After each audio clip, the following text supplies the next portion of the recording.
Now to a looming government shutdown, an infrastructure bill, an abortion bill. There's a whole lot happening in Washington, D.C. these days. Joining us right now to talk about it is U.S. Representative for the San Mateo area, Congresswoman Jackie Speier. Congresswoman Speier, I know it's been a busy day for you. Thanks for joining us.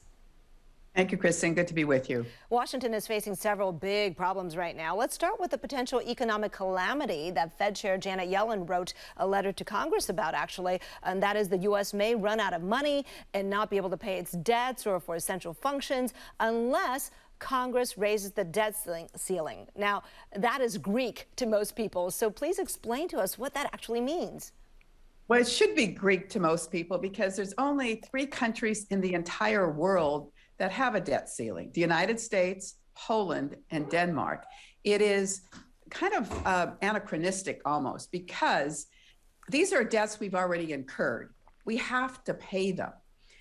The Republicans have joined in a bipartisan fashion 7 times in the last 10 years to do so, 3 times during President Trump's term. And now all of a sudden, because President Biden is in office, they've decided they don't want to pay their debts. You know, this is like dine and dash. We've already incurred these debts. In fact, only 3% of the debt has been incurred during President Biden's term. 97% has been incurred in previous administrations, $7 trillion in the Trump administration. So there is no reason except they want to sabotage President Biden. So and yes, in the past, I'm sorry, Congresswoman, but I hear what you're saying about in the past how the 2 parties have always come together no matter who's in charge of the White House and Congress to get this done, and that we've already incurred this debt. So I know to a typical person like me, if I go to a restaurant, order something, right, or let's put it this way, I buy a house and then I stop paying, then I could lose the house. What is the problem here? What could happen if America stops paying its debts? What happens if we default? So if we default, the stock market will careen, people will lose their jobs, you will have Social Security recipients not receiving their checks. I mean, this is serious business. And it's a game that's being played by my colleagues that is very destructive. And most of their special interests are clamoring for them to do the right thing here. It is grossly irresponsible. What is the drop dead deadline here? October 18th is when the debt limit would reach its saturation point, at which point the country would come to a screeching halt. All right, well, we got 2 more weeks, so fingers crossed here. I also want to talk about President Biden's agenda because he actually had to cancel a trip to Chicago tomorrow in order to stay in Washington and work with the different factions, even Democratic factions, to get an infrastructure plan passed. So, yeah, here's the situation, right? Not only are Republicans not on board, moderate and progressive Democrats can't seem to agree on the size and shape of the plan. Are you losing hope? Well, I'm not particularly optimistic. Here's the situation. We have an infrastructure package of $1 trillion that will generate 2 million jobs over the next 10 years. 90% of them will go to men. We then have another infrastructure jobs bill that includes parental leave, that includes childcare, pre-K for all kids in this country. And it has the potential of generating 3 million jobs for women in particular, because we've seen the lowest participation of women in the workforce since 1988 due to COVID and the lack of childcare. So we think both have to pass. The question now is, can we get Joe Manchin and Kristen to come along? And it appears right now that they're not willing to do so. All right. Again, we'll see what happens here. Also today, I know you were busy with this. Pentagon officials, including Joint Chiefs of Staff General Mark Milley, testified before you and the rest of the House Armed Services Committee. General Milley has acknowledged that he and others at Defense had advised President Biden to keep 2,500 troops in Afghanistan. He also said that the operation was a logistical success, but strategic failure.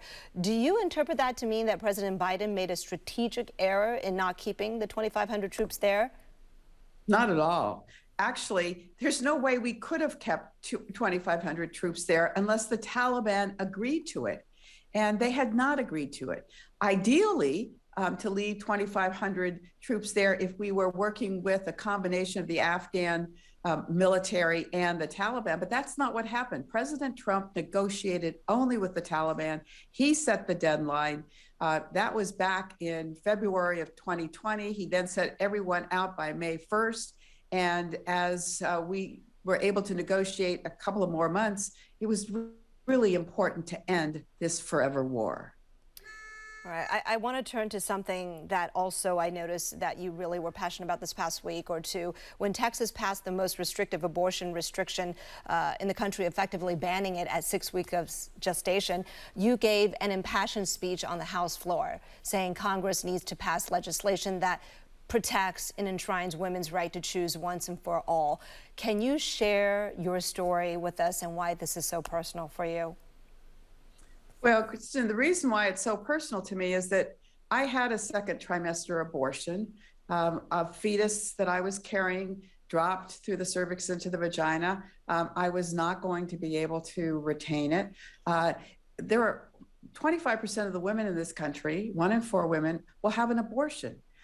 For our colleagues to somehow suggest that they have the right to tell me how I should interact with my physician on medical decisions, but they don't want to wear a mask on the House floor, kind of says it all. As I said on the House floor, it is they want to be able to inject their sperm into a vessel they call a woman and then walk away with no obligation whatsoever. They are pro-birth, not pro-life. So how can Congress codify this? So that was the bill that we took up on the House floor. It's the codification of Roe versus Wade, which defines viability of a fetus at 24 weeks.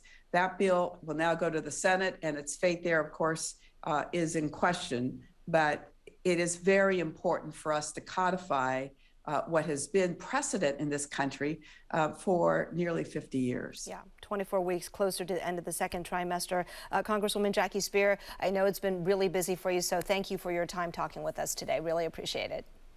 Great to be with you, Kristen.